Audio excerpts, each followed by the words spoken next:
అదేవిధంగా స్థానిక సంస్థలలో రాజకీయ రిజర్వేషన్ల చట్టాన్ని ఆమోదించకుండా తాత్సారం చేస్తుంది. ఈ మధ్యకాలంలో తెలంగాణ రాష్ట్ర హైకోర్టు స్పష్టంగా ఆదేశాలు ఇచ్చింది.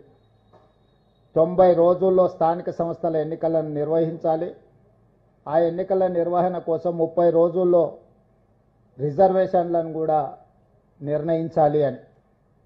ఈ నేపథ్యంలో కేంద్ర ప్రభుత్వానికి మేము పంపించిన బిల్లుల యొక్క ఆమోదం కోసం తెలంగాణ రాష్ట్ర ప్రభుత్వం తరఫున, కాంగ్రెస్ పార్టీ తరఫున మా మంత్రివర్గ సహచరులు, పార్లమెంట్ సభ్యులు కలిసి లోక్సభలో ప్రధాన ప్రతిపక్ష నాయకుడైన శ్రీ రాహుల్ గాంధీ గారిని, రాజ్యసభలో ప్రధాన ప్రతిపక్ష నాయకుడైన శ్రీ మల్లికార్జున్ ఖర్గే గారిని కలిసి కేంద్ర ప్రభుత్వం మీద ఒత్తిడి తీసుకొచ్చి తెలంగాణ రాష్ట్ర ప్రభుత్వం యొక్క బిల్లుల ఆమోదం కోసం పార్లమెంటులో కేంద్ర ప్రభుత్వం మీద ఒత్తిడి చేయడానికి విజ్ఞప్తి చేయాలని చెప్పి ఈరోజు కేంద్ర ప్రభుత్వం మీద ఒత్తిడి కోసం తెలంగాణ రాష్ట్ర ప్రభుత్వం తరఫున మేము ఇక్కడికి రావడం జరిగింది. రేపు ఉదయం శ్రీ మల్లికార్జున్ ఖర్గే గారిని, శ్రీ రాహుల్ గాంధీ గారిని కలిసి మేము తెలంగాణ రాష్ట్ర ప్రభుత్వం తీసుకున్న నిర్ణయాలు, చేపట్టిన సర్వేకి సంబంధించిన అంశాలను వివరించడమే కాకుండా కేంద్ర ప్రభుత్వం మీద, భారతీయ జనతా పార్టీ మీద ఒత్తిడి తీసుకొచ్చి కేంద్ర ప్రభుత్వం మెడలు వంచైనా సరే ఎడ్యుకేషన్, ఎంప్లాయ్మెంట్లో 42% రిజర్వేషన్, స్థానిక సంస్థల ఎన్నికల్లో 42% రిజర్వేషన్ సాధించడానికి సహకరించి మా తరఫున నిలబడి ఇండియా కూటమి అలయన్స్లో ఉండే వివిధ రాజకీయ పక్షాలను కూడా సమన్వయం చేసుకొని తెలంగాణ రాష్ట్రంలో బలహీన వర్గాలకు న్యాయం చెయ్యాలి అని చెప్పి విజ్ఞప్తి చేయడానికి ఢిల్లీకి రావడం జరిగింది.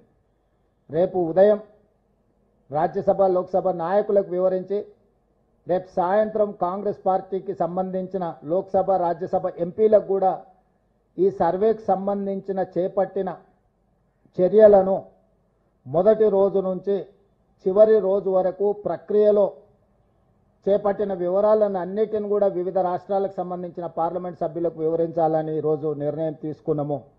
తద్వారా 2026 సంవత్సరంలో కేంద్ర ప్రభుత్వం చేపట్టబోయే జనగణనలో కులగణనను చేర్చాలి. కేంద్ర ప్రభుత్వాన్ని ఖచ్చితంగా ఒత్తిడి తీసుకొచ్చి ఈ దేశ జనాభాను మొత్తం 100 సంవత్సరాల నుంచి ఎదురు చూస్తున్న జనగణనలో కులగణనను చేర్చడానికి అవసరమైన ప్రణాళికలు కూడా సిద్ధం చేయడానికి రేపు సాయంత్రము వివిధ రాష్ట్రాలకు సంబంధించిన పార్లమెంట్ సభ్యులకు ఏ విధంగా ఈ జనగణనలో కులగణనను చేపట్టవచ్చు, తెలంగాణ రాష్ట్రం చేపట్టిన అన్ని వివరాలను కూడా వాళ్ళకి వివరించి ఈ దేశానికే తెలంగాణ రాష్ట్రం ఒక మోడల్గా, Telangana model socio economic, education, employment, political and caste survey ఒక రోల్ మోడల్గా ఈ దేశానికి ఈరోజు మేము ఒక దిక్సూచిగా నిలబడదలుచుకున్నాం. దానికి సంబంధించి కేంద్ర ప్రభుత్వం మీద ఒత్తిడి తీసుకురావడానికి కార్యాచరణను తీసుకున్నాము. అందుకే ఈరోజు 30 రోజుల్లో హైకోర్టు ఆదేశాల మేరకు స్థానిక సంస్థల రిజర్వేషన్లను నిర్ణయించి 90 రోజుల్లో సెప్టెంబర్ 30 తారీఖు లోపల జిల్లా పరిషత్, ఎంపీటీసీ, సర్పంచ్ల యొక్క ఎన్నికలు నిర్వహించాలని తెలంగాణ రాష్ట్ర ప్రభుత్వం కృతనిశ్చయంతో ఉంది.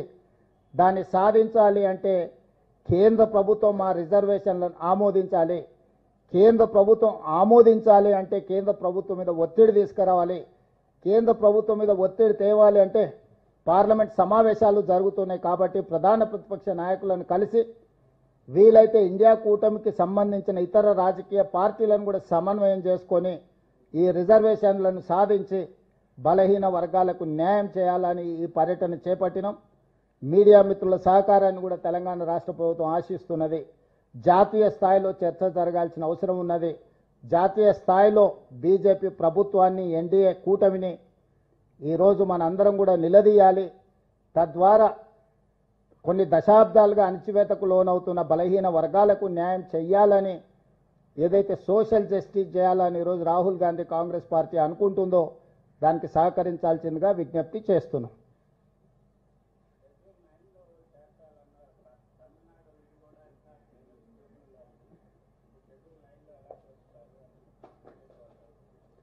బీజేపీ వాళ్ళు వితండవాదం చేస్తున్నారు. శాసనసభలో చర్చ జరిగినప్పుడు బీజేపీ, బీఆర్ఎస్, ఎంఐఎం, సిపిఐ కూడా ఏకగ్రీవ తీర్మానానికి మద్దతు ఇచ్చారు. రాష్ట్ర బీజేపీ శాసనసభ్యులు ఒక పక్కన మద్దతు ఇస్తుంటే, కేంద్ర బీజేపీ తాత్సారం చేస్తుంటే, నూతనంగా నియామకం ద్వారా తెలంగాణ రాష్ట్ర అధ్యక్షుడిగా మారిన రామచంద్రరావు గారు, మీరు ఎలా చేస్తారు, మీరు హామీ ఇచ్చుకుంటే మీరే చేసుకోండి, లేకపోతే ముస్లింలను రిజర్వేషన్ల నుంచి తొలగించండి అని చెప్పి వితండవాదం చేస్తున్నాడు. ఇవాళ బీజేపీకి ఒక రాజ్యాంగం, కాంగ్రెస్ పార్టీకి ఇంకొక రాజ్యాంగం లేదు. డాక్టర్ బాబాసాహెబ్ అంబేద్కర్ గారు ఇచ్చిన రాజ్యాంగం దేశ ప్రజలందరికీ ఒక్కటే. ఆ రాజ్యాంగానికి లోబడే ఈరోజు రిజర్వేషన్లు పెంచాలి అని అంటున్నాం.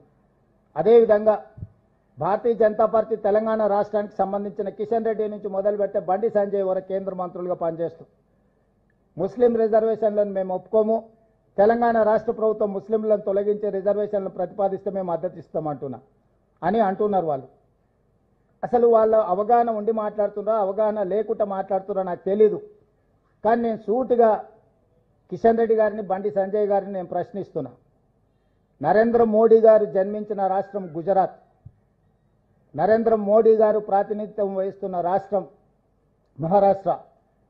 భారతీయ జనతా పార్టీకి మూలాలలో ఉన్న సిద్ధాంతకర్తలైన ఆర్ఎస్ఎస్ కేంద్ర కార్యాలయం మహారాష్ట్రలో ఉంది. ఈరోజు గుజరాత్లో, ఉత్తరప్రదేశ్లో, మహారాష్ట్రలో 40-50 సంవత్సరాల నుంచి ముస్లిం రిజర్వేషన్లు అమలు జరుగుతున్నాయి. నిజంగానే మీరు ముస్లిం రిజర్వేషన్లను తొలగించాలి అని అంటే, తొలగించే ధైర్యం, చిత్తశుద్ధి మీకుంటే గుజరాత్ నరేంద్ర మోడీ పుట్టిన రాష్ట్రంలో ముస్లిం రిజర్వేషన్లు తొలగించండి.